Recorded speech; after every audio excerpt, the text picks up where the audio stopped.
Hello YouTube, Merry Christmas. I got the Christmas tree here, the Australian style Christmas tree from my beautiful wife. Good job, Marianka. Merry Christmas wherever you are in the world. Today we're going to talk about tuning the guitar. When I started playing, tuning was probably the single most difficult thing that I struggled with. It took me far longer than I'd care to admit to be able to tune the instrument by ear, and I really found it difficult, I found it confusing, and I found it basically unpleasant. My guitar would go out of tune, I kind of knew it was out of tune, struggled to tune it. So I'm going to share with you today as much as I possibly can think of to help you, and hopefully you have a smoother ride than I did in the tuning department. Today's video is brought to us by guitarsumo.com. It's a wonderful new website. They've got a whole bunch of guitar resources. They've got lessons, instrument reviews. They can recommend the best instruments. They've got online courses, preamp downloads and things like that, sound downloads. So there's a lot of really cool stuff on guitarsumo.com, and they're constantly adding to the website a lot. So it's a real honor for me to be associated with the website, and thank you to them for sponsoring today's video. So, as guitarists, we have what's called standard tuning. Standard tuning are the notes E, A, D, G, B, E.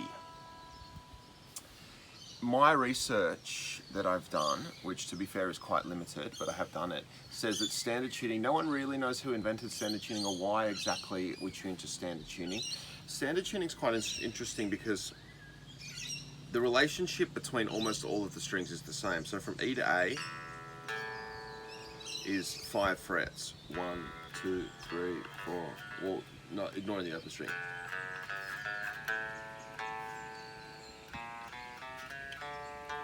So when you get to the 5th fret of one string,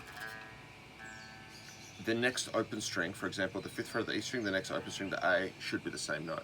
When you get to the 5th fret of the A string, it should be the same as the next open string.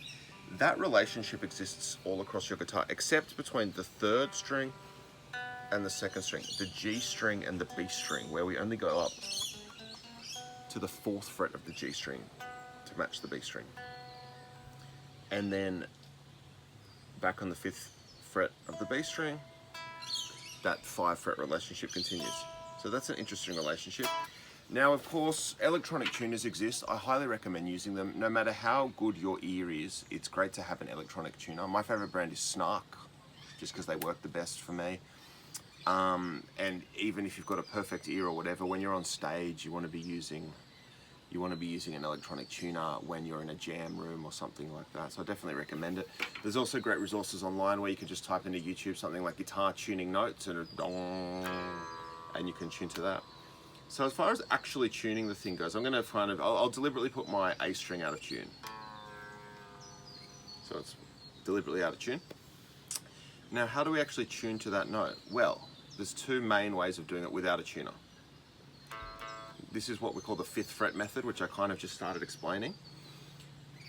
Go to the string lower. In this case, the string lower than my 5th string is my 6th string. Play the 5th fret.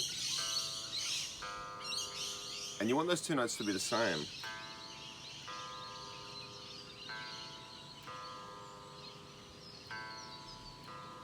And you can just go do, da, do, da. So the 2nd note is lower.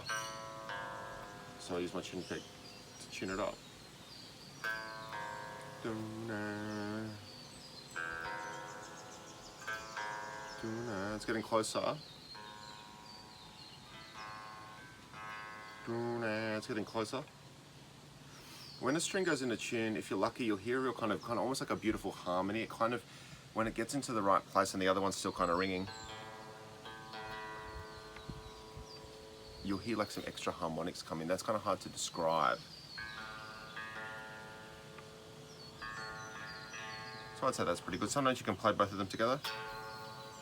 Kind of sounds like one note. If they're a little bit off, they'll go like a mosquito buzzing. They'll be just a little bit off. Now that's the 5th fret method of tuning the guitar. And when the 5th fret method, like I said before, 5th fret, 5th, 5th, and then between the G and B, you have to remember to do the 4th fret. Very strange. That's how it is. And then the 5th fret again. That's standard tuning. Now there's another really effective way of tuning the guitar. Let's do the D string this time. So I've deliberately mistuned my D string. I'll use my A string as the reference. It's called the harmonic method. So if I play the harmonic at the 5th fret of my A string, now harmonic is when you just touch the string ever so lightly. You don't fret it, I'm not fretting it, this is wrong. I'm not fretting the note, I'm ever so lightly touching the string directly above the fret wire. Usually when we fret a note, we fret it just behind the fret wire. When you're playing a harmonic, we're directly above the fret wire and we're going to sound lightly touch that string, and it creates what's called a harmonic. You hear that? And have a go at that if you've never done that before. That's really cool. Now the 5th fret harmonic of the A string should match the 7th fret harmonic of the next string.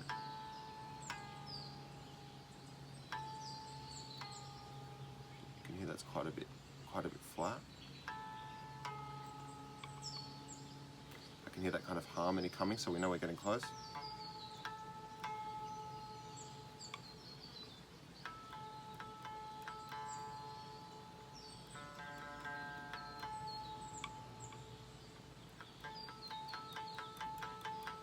I'm pretty happy with that. They both sound like the same pitch. So that harmonic method can be really useful. And you go down, just like with the 5th fret method, you do 5th fret, 5th fret, 5th fret until you get to the G and B strings and do the 4th fret. It's a bit like that with the harmonic tuning method as well. You do 5 and 7, 5 and 7, 5 and 7. This one's actually a bit of a tune. You do the 4th fret of the G string, the 4th fret of the G string with the 5th fret of the B.